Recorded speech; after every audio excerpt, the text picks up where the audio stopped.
We really need to get to the bottom of all of this. Let's bring in our panel tonight, Jamal Simmons, E.J. Dionne, and Tim Griffin. Jamal, let's go with you first.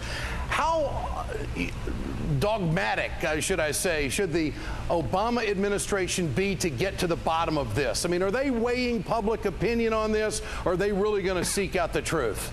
You know, I used to be against some kind of investigation into this, but it's becoming clear now. There's so much more here than we even thought we know. As Don Rumsfeld would have said, it's the unknown unknowns that are gnawing at the lining of my belly here. What I want to see is the government try to figure out, through some sort of means, and maybe Eric Holder will do it, what Dick Cheney did when he was in office, what secret programs existed, what we have to stop, and what we have to apologize for, and let's move on as a country and live up to the values that we all hold. EJ, what defense would Dick Cheney have at this point to the intelligence committees who have a legal right to know what the heck is going on? Are we back to, hey, we got to keep the country safe and only we could know in the Oval Office and that's it? You're telling me I have to come up with a defense here for Dick Cheney, Ed?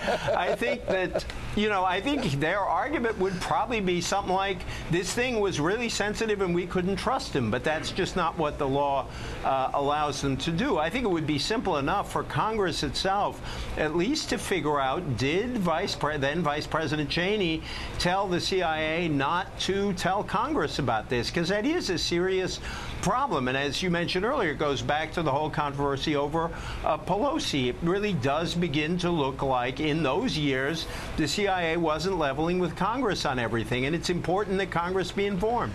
Tim Griffin, how do you defend this? Well, clearly the law needs to be followed. I don't think there's any question there. I think part of the question here is, what are the rest of the facts? We don't know everything in this case, but there is a political component, and that is the administration's got to be careful not to get the bad guys mixed up. I mean, they have to remember that the programs and policies that were in place were to combat al-Qaeda. And now we have a situation where people are outraged that there was a plan to capture and kill al-Qaeda leaders. Well, now, I think we ought to have lots of those. That's not the outrage. The outrage is that the vice president, perhaps, or someone at the CIA decided not to level with Congress about what they were up to. You can go after al-Qaeda. Just tell the people who are supposed to be minding the store what you're doing. Well, as I said, the law should be followed, and there are a lot of facts to be known on that. But one of the first things that came out today was that Panetta was canceling this program, and there was outrage that this existed. Well, that is true. It's illegal. Cancel it. Go ahead, EJ. What I was going to say is, if there's solidarity in this country across political lines on any issue, it's that we agree on the need to go after al-Qaeda. And I think the problem with some of the things the last administration did, particularly when it treated Democrats in Congress and the Congress in general as untrustworthy, is that it helped break down some of the solidarity that we had in the war on terror. Yeah. And so I think it was counterproductive for the very purpose that our Republican friend here says we should pursue. Well, I find it very interesting, and I want to talk about this political component that Tim just mentioned. This is Liz Cheney giving an interview to the Washington Times, and this is what I call her spin on it. Let's hear it. It gets more and more appalling sort of every day.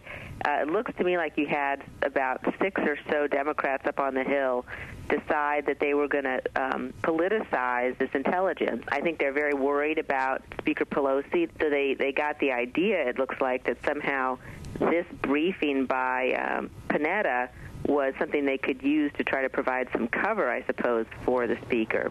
Tim Griffin, do you believe that? Do you believe that Leon Panetta came in and said, hey, they've been running a program that nobody knows about in the Congress because we got to give cover to Nancy Pelosi? I mean, isn't that somewhat outrageous? I do not believe that he specifically said that, but I do believe there's a political component here. What would it be? I think the problem is the gleefulness that you see when something like this comes up. Instead of giving someone the benefit of the doubt until the facts are completely out, as we should do. Well, there's a fact here, Tim, that you have the acting director right now of the director of the CIA, Leon Panetta, coming up saying, look, this program's been going on. and you didn't know anything about it if you're on the House and Senate Intel Committee. I mean, that is against the law. That is a fact that I think would get a curious hunting dog on the trail. If there are facts that should have been disclosed to the House or the Senate, and they were not disclosed under the law, then clearly that's an issue.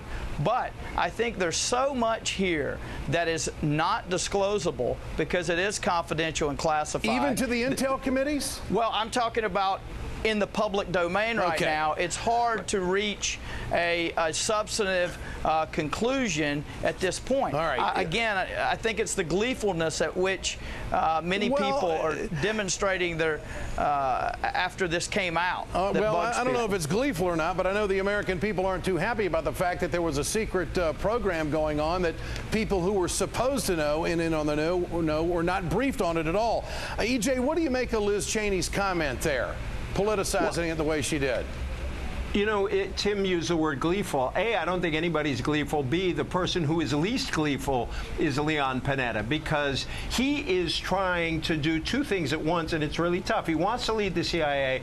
He wants President Obama to have credibility with the CIA. He wants to get us to a new place. So they really don't want to be dragged into these old controversies. But he's also a former member of Congress, and he knows that Congress is supposed to be briefed on this, and he believes in briefing Congress on this. So I think the notion that Leon Panetta, with his responsibilities at the CIA, is somehow cooking something up for Nancy Pelosi, that flies in the face of who he is and how he behaved when this controversy started in the first place. All right.